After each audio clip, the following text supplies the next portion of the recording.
ఇక కాళేశ్వరం ప్రాజెక్టు అక్రమాల మీద విచారణ జరుపుతున్నటువంటి జస్టిస్ పినాకి చంద్ర ఘోష్ కమిషన్ ఏదైతే ఉందో అతి త్వరలోనే కేసీఆర్తో పాటు హరీష్ రావును కూడా విచారణ జరపబోతుంది, వాళ్ళకు నోటీసులు ఇవ్వబోతుంది అని ఒక సంచలన న్యూస్ అయితే బయటకు వస్తుంది.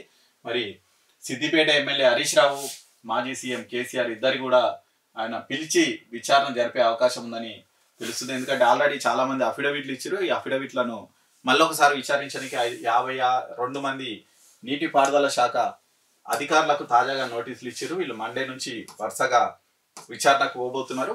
ఈ విచారణ జరిపిన తర్వాత కేసీఆర్కు హరీష్ రావు కూడా నోటీసులు ఇచ్చి వాళ్ళని కూడా విచారణ పిలిచి కంప్లీట్ చేయడానికి, అంటే విచారణ కంప్లీట్ చేసి నివేదిక ఇవ్వడానికే పిసి ఘోష్ గారు అయితే రెడీ అవుతున్నట్లు తెలుస్తుంది. మరి కాళేశ్వరం ప్రాజెక్టు అసలు మేము డిజైన్ చేయలేదు, మొత్తం ఇక్కడ చూడొచ్చు ఈ బ్యారేజ్ల నిర్మాణ స్థలం కానీ, నీరు ఎక్కడ నిల్వ చేయాలి, డిజైన్లు, ఈ వాస్కోప్ సంస్థకు నామినేషన్ పద్ధతిపై సర్వే పనులు ఇవ్వడం అన్నీ కూడా మొత్తం కేసీఆర్ఏ చేసిండు. ఆయన ఎట్లా చెప్తే మేము అట్లా వినాల్సి వచ్చింది అని అధికారులు అందరు కూడా మూకుమ్మడిగా వాంగ్మూలం అయితే ఇచ్చిరట.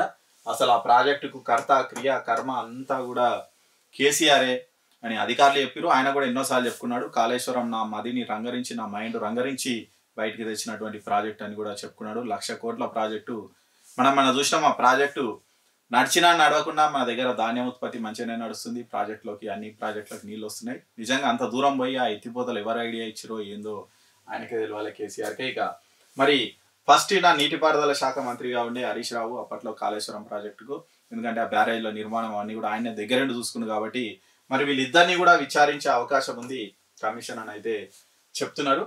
మరి దీంతో పాటు ఇక్కడ చూడొచ్చు, కాళేశ్వరం ఏమో బీటలు పడ్డది, ఈ అన్నారం సుందిలో బ్యారేజ్లు కూడా డ్యామేజ్ అయినాయి. దీంతో ఈ మూడింటి మీద విచారణ జరుపుతున్నటువంటి ఈ పిసి ఘోష్ కమిషన్ అయితే త్వరలోనే వీళ్ళని విచారణ జరిపే అవకాశం ఉందని అయితే తెలుస్తుంది. మరి విచారించిన తర్వాత మరి ఎవరిని దోషులు చేస్తారు ఏంటో చూడాలి. ఎందుకంటే కాళేశ్వరం ప్రాజెక్టు అక్రమాలు జరిగినాయని కాంగ్రెస్ పార్టీ విపక్షంలో ఉన్నప్పుడే ఆరోపిస్తుంది. మరి ఈ నేపథ్యంలో వీళ్ళు విచారణ కమిషన్ వేసారు, ఆ నివేదిక కూడా త్వరగా రెడీ అవుతుంది.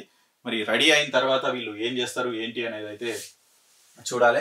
52 మంది అధికారులకు ఆల్రెడీ నోటీసులు ఇచ్చారు. వీళ్ళు మండే నుంచి వరుసగా వాళ్ళు వెళ్ళబోతున్నారు విచారణకు. వాళ్ళ విచారణ అయిపోయిన తర్వాత కేసీఆర్ను హరీష్ రావును కూడా పిలిచి విచారణ జరిపే అవకాశం ఉంది. వాళ్ళకు కూడా ఆల్రెడీ హరీష్ రావు విచారణకు పిలవడం తథ్యం అని తెలిసిన తర్వాత నీటిపారుదల శాఖ ఇంజనీర్లతోటి వరుసగా భేటీ అవుతారట. మీరు ఏం చెప్పారు నేనేం చెప్పాలని కూడా మాట్లాడుతున్నారట. మరి ఈ విషయాలన్నీ కేసీఆర్ కూడా ఆయన అందించే అవకాశం ఉంది. మరి మొత్తంగా అయితే ఇక్కడ